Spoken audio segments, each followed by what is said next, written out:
सबको जय मसीह की। आज हम बात करने वाले परमेश्वर के प्रार्थना का विषय को लेकर। जी हाँ, क्योंकि आज प्रार्थना करने वालों की संख्या इस धरती पर बहुत बहुत बढ़ रहा है। एक पास्टर से लेकर एक बच्चा तक, और पास्टर के बच्चे, पास्टर की पत्नी, पास्टर के माता पिता, पास्टर के विश्वासी, हर एक प्रार्थना में समय को बिता रहा है। परंतु प्रार्थना के बारे में आपको जानना बहुत ही अति आवश्यक है, क्योंकि यदि आप प्रार्थना के विषय में जानेंगे नहीं तो प्रार्थना किस प्रकार कर पाएंगे, कैसे कर पाएंगे। प्रियो, मैं आपको बता दूं कि देखिए, जन्मदिन की प्रार्थना अलग प्रार्थना होता है, और वैसा ही घर बनाने की प्रार्थना अलग प्रार्थना होता है, घर को नींव डालने का प्रार्थना अलग प्रार्थना होता है।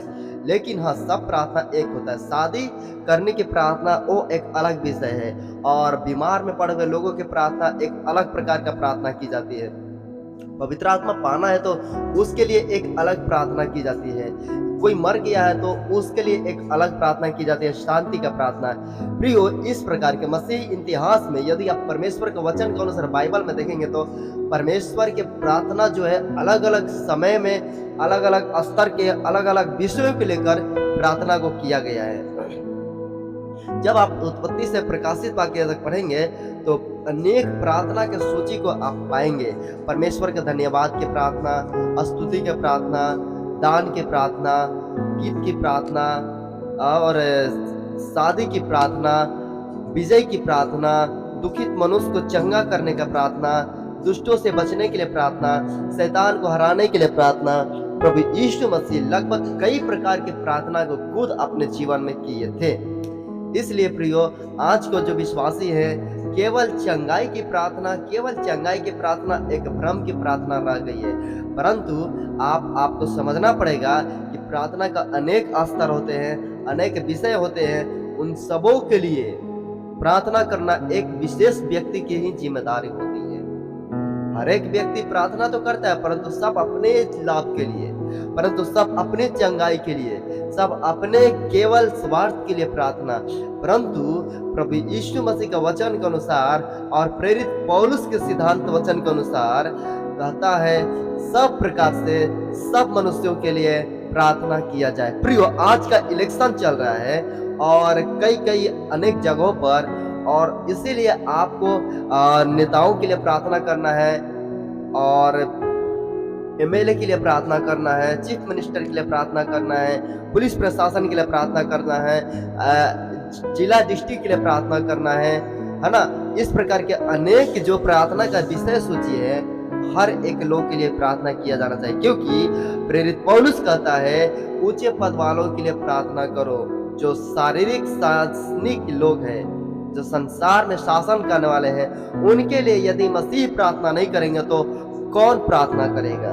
और एक मसीही है जो परमेश्वर के वचन के अनुसार प्रार्थना करते हैं, और मसीही लोग राजाओं के मन को नालियों के समान मोड़ देते हैं। इस प्रकार का नीति वचन में परमेश्वर का वचन लिखा गया है कि जब मसीही लोग प्रार्थना करते हैं तो परमेश्वर राजाओं का, ऊंचे पद वालों का, मिनिस्टर्स का मन को परमेश्वर मोड़ देता है। और कई सालों से प्रार्थना किया जा रहा था कि बिहार में शराब को बंद होना है। आखिर में परमेश्वर ने हमारी प्रार्थना को सुना, हमारे लोगों के प्रार्थना को सुना, और बिहार में शराब को बंद किया गया है। जरूर बेचा जा रहा है, लेकिन सरकारी तौर से बंद किया गया है, पाबंदी लगाया गया है। परमेश्वर के नाम को महिमा हो। प्रियो, इसी प्रकार आप देखेंगे दानियल के लिए, दानियल जो है अनेक विषयों के लिए जरूर प्रार्थना करता था, परंतु वो कंटिन्यू प्रार्थना करता था। दूसरी पॉइंट है, परमेश्वर के प्रार्थना में हमें कंटिन्यू प्रार्थना करने की जरूरत है। प्रेरित पौलुस निरंतर प्रार्थना में बने रहने वाला बहुत परमेश्वर का अच्छा एक दास था। इसलिए प्रियो, आप सबके लिए प्रार्थना करें, केवल चंगाई के लिए प्रार्थना ना करें, लेकिन और लगातार प्रार्थना करें। रविवार से लेकर शनिवार तक, जनवरी से लेकर दिसंबर तक, है ना।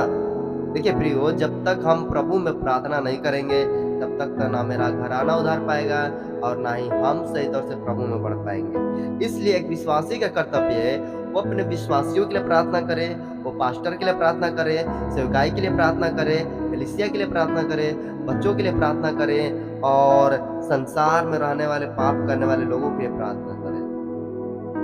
आज हमारे भारत के अंदर कितने ऐसे लाखों जवान हैं जो नशा से केवल जीवन को बर्बाद कर रहे हैं, लव मैरिज कर ले रहे हैं लेकिन सुसाइड कर ले रहे हैं।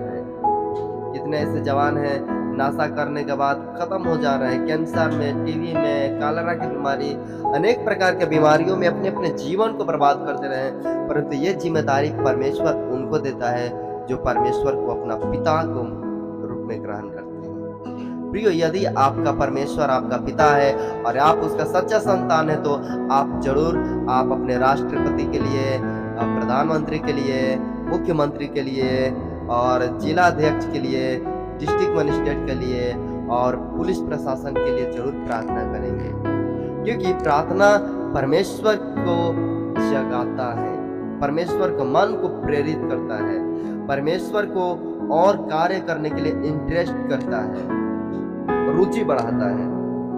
हमारी प्रार्थना से बढ़कर, विनती से बढ़कर शैतान बड़े बड़े कार्य को करता है, लेकिन वचन में भी लिखा है हमारी आपकी प्रार्थना से बढ़कर परमेश्वर बड़े बड़े कार्य करता है, लेकिन प्रार्थना करना बहुत आवश्यक है। एक हमारा प्रिय दोस्त है विश्वासी, उन्होंने पूछा जबकि परमेश्वर को सब कुछ पता है तो हमें प्रार्थना करने की क्या आवश्यकता है। हमने इस बात को अच्छी तरह से उदाहरण दिया कि हमारे माँ बाप को पता है कि हमारे बेटा को अगले महीना में एडमिशन कराना है, उसको रूम के लिए खर्चा देना है, उसको भूख लगा, प्यास लगा है, फिर भी माँ बाप हर समय अपने से तो नहीं देते हैं, लेकिन जब बच्चा मांगता है तब माँ बाप उसको खुशी से देते हैं, प्रेम से देते हैं, यह समझकर यह बेटा मुझ पर भरोसा करता है, मुझ पर विश्वास करता है, मुझ पर निर्भर है, मुझसे प्रेम करता है, इस कारण मुझसे मांगता है और वो मुझसे जन्म लिया है, मुझसे मांगता है।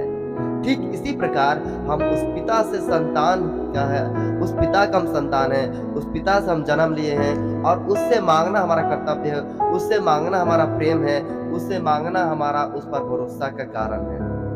इसलिए हमें प्रार्थना में सारे विषयों को प्रार्थना करके मांगते हैं। आज बहुत सारे विश्वासी है पैसा मिलता है, मंथली पगार उठाते हैं, लेकिन उसके लिए प्रार्थना का आशीर्वाद नहीं लेते हैं। केवल पैसा आएगा, महीना आएगा, पैसा आएगा, फिर ये काम करेगा, वो काम करेगा, इसी काम करके लोग पैसा को उठा देता है, लेकिन वो नहीं सोचता कि परमेश्वर ने हमको कमाने के लिए मौका दिया, परमेश्वर पैसा प्राप्त करने के लिए सामर्थ्य दिया, तो हमें इस पैसा का आशीर्वाद पास्टर के पास जाकर ले।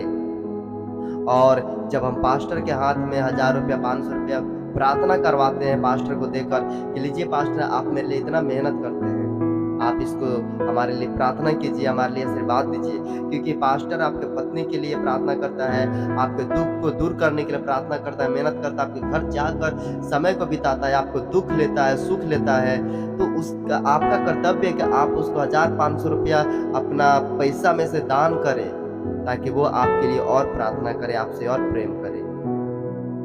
आपको पता है जब आप कहीं भी काम करते हैं और आपको पैसा नहीं दे देते तो कितना दुख लगता है। ठीक इसी प्रकार प्रियो, जब परमेश्वर के लोग आपके घर जाकर प्रार्थना करते हैं, मेहनत करते हैं और आप उनको कुछ भी इज्जत रिस्पेक्ट नहीं करते हैं, तो उनको भी दुख होता होगा। इसलिए कि जो डॉक्टर के पास आप पैसा देते हैं, जो पैसा हम लोग ओझा के पास देते हैं, जो पैसा हम लोग बर्बाद करते हैं नशा में, वो पैसा हम सही जगह पर परमेश्वर के दासों को दे, इस्तेमाल करें, ताकि वो हमें आशीर्वाद दे, हमारे लिए प्रार्थना करे, हमारे लिए और मेहनत करे। संसार में पैसा उड़ाने के लिए बहुत पैसा है, लेकिन परमेश्वर के लोगों के पास 1000-500 रुपया देने के लिए इतना लोग कंजूस हो जाते हैं। इतना पास्टर परमेश्वर के लोग प्रार्थना करता है, फिर भी हम लोग उसका मेहनत को नहीं देखते हैं।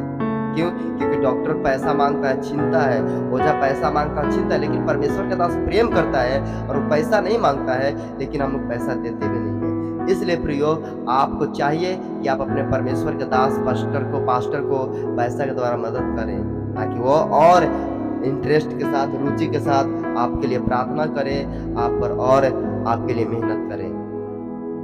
आप भी उसके लिए प्रार्थना करें, ताकि परमेश्वर के दास जो पास्टर है उसका सेवकाई बढ़े, उसके कलीसिया में उन्नति हो।